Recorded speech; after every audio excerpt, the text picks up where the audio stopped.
So, can you tell me about the Chef Brown Catering? Give me just a summary of that business.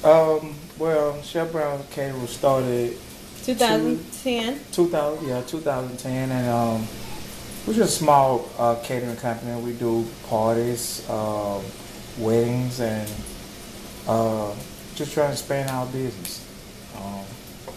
It's a family-owned business, so we dedicated to serving our customers, and we try to give affordable prices so they can have a more experienced event that they are having.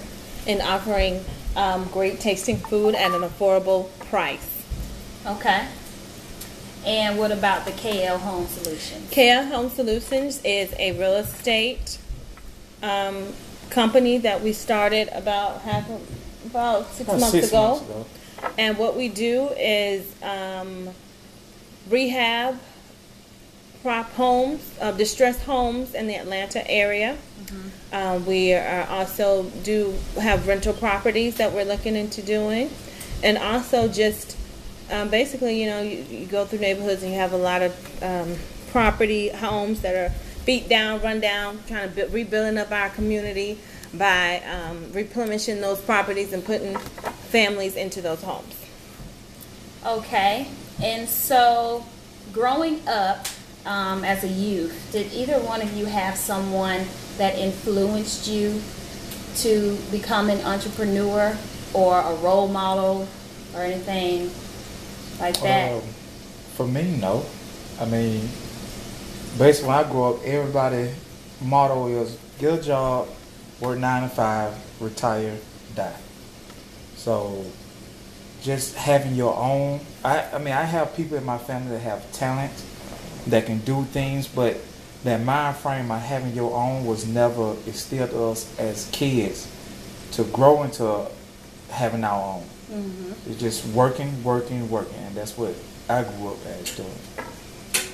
I don't think I would think of anybody that I would influence. I think mostly, I was taught just to go to school and go to college, get a good job, working for someone else, not necessarily stirred in the direction to get your own business or start your own thing.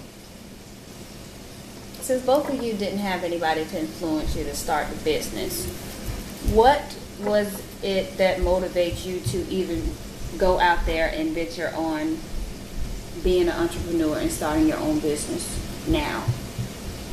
Well, for me, because I ain't had nobody show me how to be an entrepreneur, and seeing everybody working hard, and at the end of the day, 65, 70 years old, you don't have no money, you still working, can't pay your bills, and I just don't want to be like that. I want to have my own. I want to be able to control my own life, and then that's way when I get older, I can leave something to my kids, and they don't have to struggle as hard as my parents did. Mm-hmm. So just for me, just seeing people around me inspire me to do that. I want to do better, because I see a lot of people that's not trying to do better, that content with going to your job, which is nothing wrong with having a job, but it's like, what more do you want? You sit there all day and complain about your job, but you ain't trying to do nothing to make it better for yourself. So that's something that I just don't want to see myself going at when I get 40 or 50 years old. Yeah, and to me, I went out, I got the job and got the degree, and then I was like, well, now what? Just like, okay, is this it? Is this all that life has to offer? And then these jobs, you work 40 plus hours a week, they take a lot of your time. And so being an entrepreneur, you can kind of be free, and scheduling things around your time, and then you can, like Keon said, take your life back more, have more control of your life. Then, like you said, you work and retire, and you still, a lot of older people still, even though they retired and worked somewhere for years and years, still are not considered wealthy. Mm-hmm. They're depending on Social Security and stuff like that to take care of them, and that's not a lot of money. That still keeps you on a fixed income and limited you to doing certain things in life. And at that age, if you work so long, you should have more to show for it than just a certificate that you've been at a job, you know. Okay. So, since both of you said that you've been taught to go to school, work, get a job, as far as your education and background that you did have from doing that, did that help you with, was that helpful at all with venturing out to be an entrepreneur? Well, as far as going to school, yeah, it helps. It inspired me to have my own catering company. But to me, it doesn't matter if you go to school. It doesn't matter if you have education. It's about the determination that you have with yourself determines how you're going to live your life. I can be deaf, dumb, and blind, but if I choose to stay deaf, dumb, and blind, I will never be a Ray Charles or never be a Stevie Wonder. So it's just about how you want to pursue your goals and what type of determination do you have to succeed in life, not what you have to succeed with. Yeah, I think that none of the schooling that I did, because I have IT background, and IT, there's nothing about real estate there. So, no, I would say no, that none of my schooling prepared me to go into the entrepreneuring. How did you guys spot the opportunity of entrepreneurship? How did it surface? The day we start having kids. I mean, that's the whole goal. I mean, money is important, fame is important, but it's the legacy that you leave with your loved ones and legacy that you can pass down to your kids. That's what's more important. So when you start venturing off and you going into that another level of having kids and having a family, then you see more life than just, what's in your hand right now. You see a future. Like, what I'm doing right now is not so I could get me a Bentley. It's so that my kids will be at a position that they want to struggle and fight hard as I did or my parents did in their life. And they can have not so much of a free ride, but they can have a better life than what I had. How did you fit an entrepreneur lifestyle into the married with kids lifestyle? How is that? I think an entrepreneur lifestyle gives you a little bit more freedom in having, married with children, because you're not in so much in what they call a rat race. Waking up at work at 9 to 5 every day, Monday through Friday, and then all you got is your little weekends. You can plan your own time. You can spend more time with your children. You can take more vacations. Volunteer more in their schooling, and being home with them when they come home from school, and doing things more with them. You have more time to do that. So it helped in that aspect of life. Did you guys have any outside help when starting your business, such as advisors, lawyers, accountants? Did you network with anybody to get yourself started? And if so, how did you do it? Actually, with my catering, I didn't have any help. I didn't have any help. I worked at catering jobs, but that was for somebody else's benefit. But I just saw a different path and a different way that I can choose to take my life. And instead of working for the person, then why I can't work for myself doing that same type of business. So for me, I didn't really have any help. I didn't have nobody to talk to. I just had to make that sacrifice and that decision to go ahead and make that path in my life. For real estate, did take up some courses.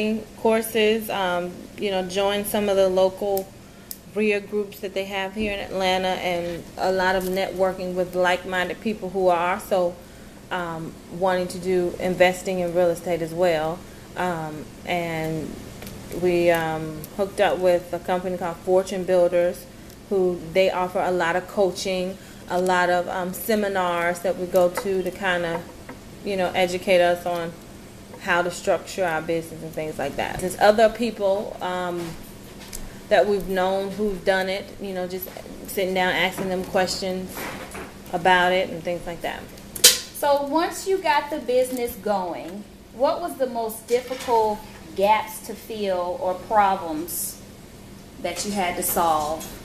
Well, I think the most difficult thing to solve is your mindset. Yeah. Because you got to get your mindset right before you start anything. You got to get over the fear of failing. Mm-hmm. And once you get over the fear of failing, everything else going to fall with itself. Then the world is your playground. I mean, the sky's the limit. Yeah. So, changing your mindset, because you do have to have a certain mindset to be an entrepreneur, because everybody, some people are okay with just getting them a job and working there for the rest of their life. So, but it is a different mindset when you're not really trained to even think that way. That was, I think, the biggest thing we had to just change in our mindset to say, you know what, just go out there and do it. You know, don't take the fear of failure and do it. Have you guys ever tried a venture that did not work out, that was a failure? I can't say if we had anything that failed. No, I don't think we have anything that failed, because we try to be people that if we're going to do something, we're going to do something and just try to stick with it, not jump around. Some people, one thing with entrepreneurship too, you have to wait. Nothing happens overnight. So you have to have patience and not think, okay, I'm going to do this and then bam, I'm going to blow up. Everything takes time. Everybody's business doesn't just spark up overnight. So it takes time to do that, and we are committed to doing that. We know that, and we're committed to doing that. And I think nothing, to me, I don't believe in the word failure, because there's nothing you can fail at.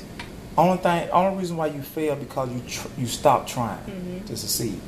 You give up and you don't have that motivation. Yeah. Anything you do, if you have that motivation to do it, you always gonna succeed in that.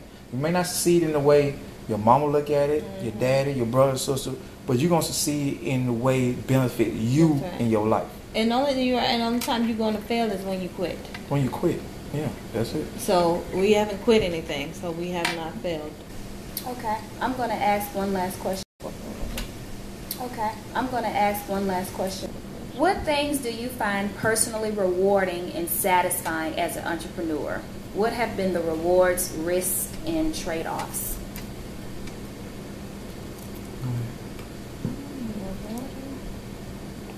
Well, I mean, one, that you're building something. Two, you're accomplishing something. And three, you have a purpose with life. You really have a purpose, because I know I'm contributing. For one thing, I'm contributing to my community.